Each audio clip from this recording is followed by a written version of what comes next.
ओम नमो भगवते वासुदेवाय नमः।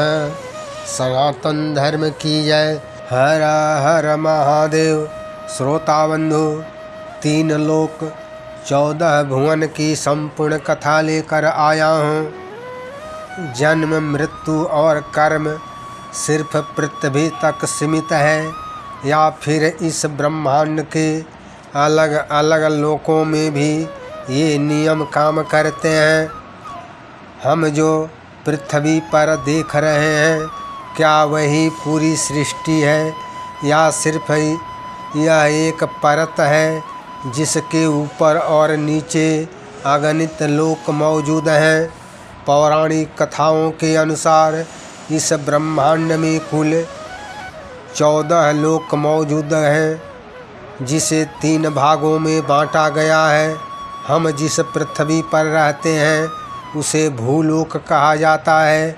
भूलोक के ऊपर 6 लोक हैं, जिसे ऊर्ध्वलोक कहा जाता है, और भूलोक अर्थात पृथ्वी के नीचे भी 7 लोक हैं, जिसे पाताल लोक कहा जाता है। जय श्री हरि विष्णु। श्रोता बंधु, मैं पंडित गोपाल जी तिवारी सत्य सनातन ज्ञान संगम चैनल से त्रिदेवों को नमन करते हुए चैनल पर समस्त श्रोता बंधुओं का स्वागत करता हूँ।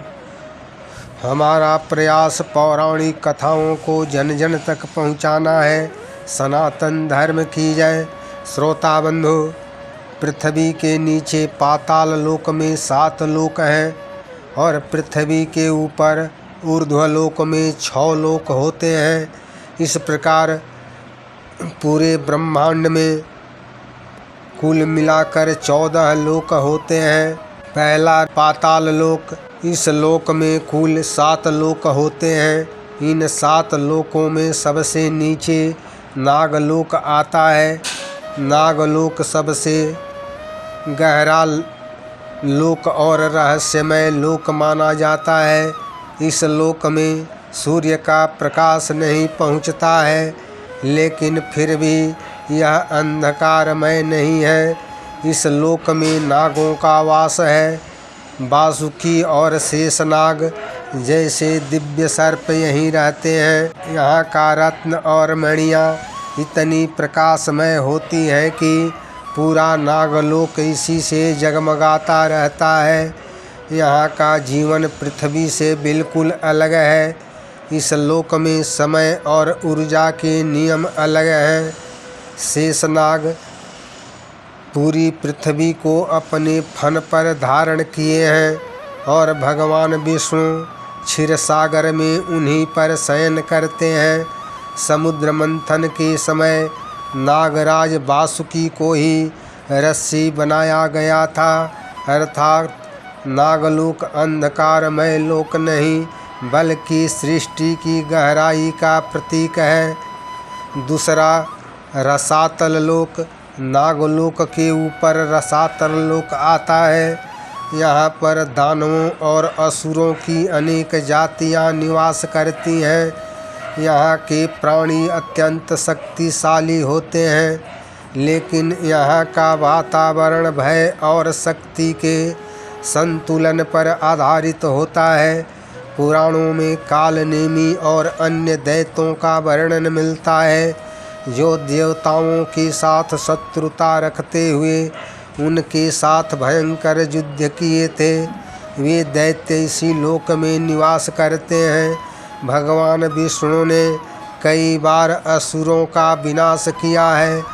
यह लोक शक्ति और संघर्ष का केंद्र रहा है। तीसरा महातल लोक। रसातल लोक से ऊपर महातल लोक आता है। इस लोक में भी नागों और सर्पों का निवास है, लेकिन ये नागलोक के नागों से अलग होते हैं। यहाँ के नाग भी अत्यंत तेजस्वी और शक्तिशाली होते हैं। यहाँ रहयक, तक्षक, सुशील और कालियान नागलोक से आकर यहीं शरण लिए और अपना साम्राज्य स्थापित किए। भगवान श्री कृष्ण ने इसी कालिया नाग का दमन किया था।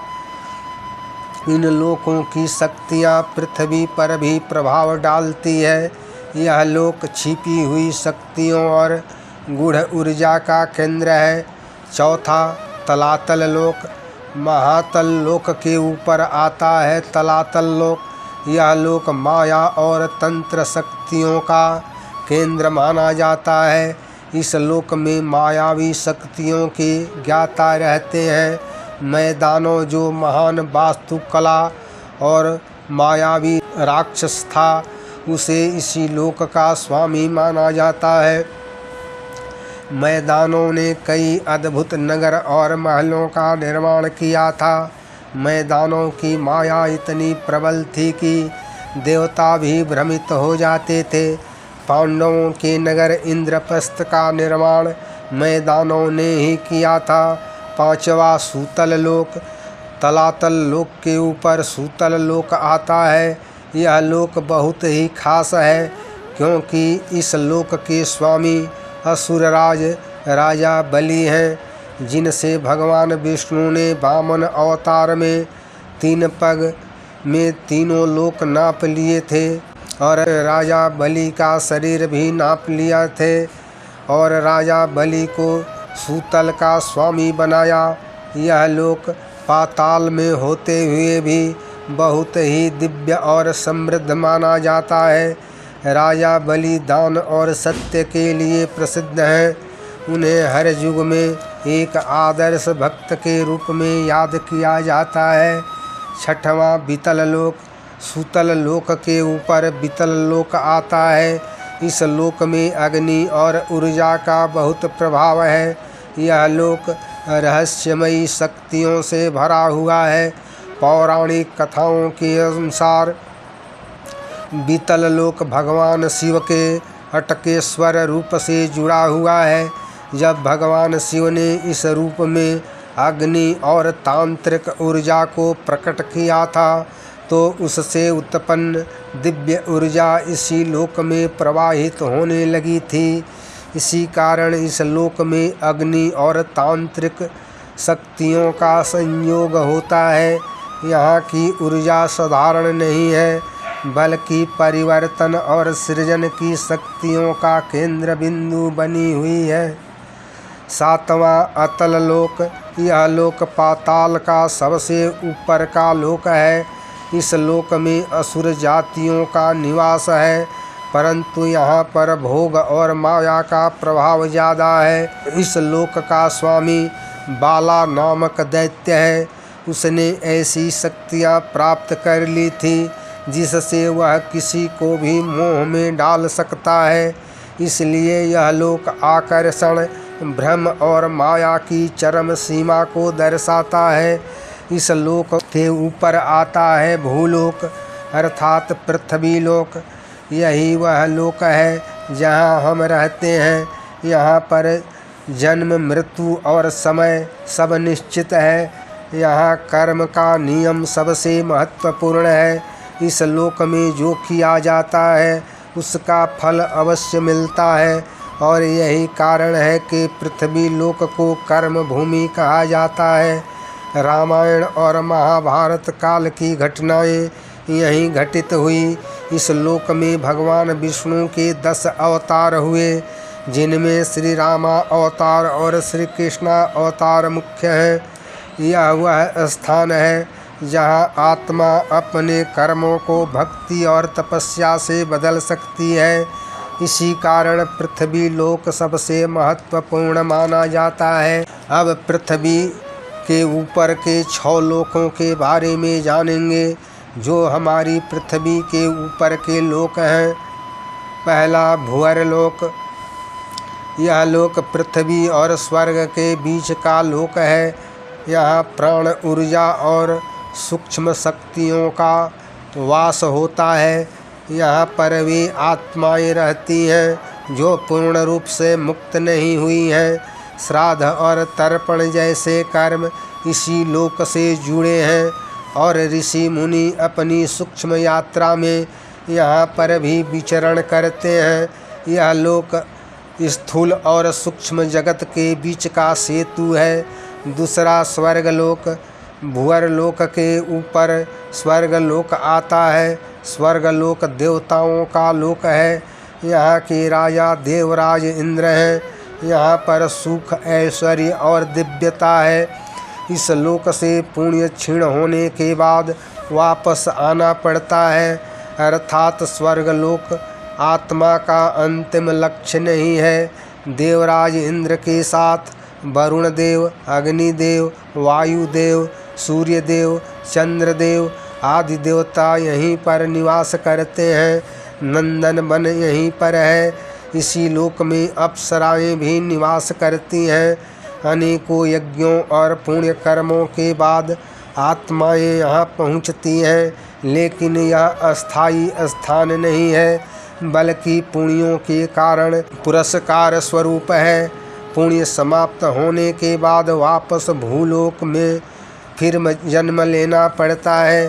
तीसरा महरलोक, स्वर्गलोक के ऊपर महरलोक आता है। यहाँ पर तपस्वी ऋषि महर्षि निवास करते हैं, जो सृष्टि के गहरे रहस्यों को जानते हैं।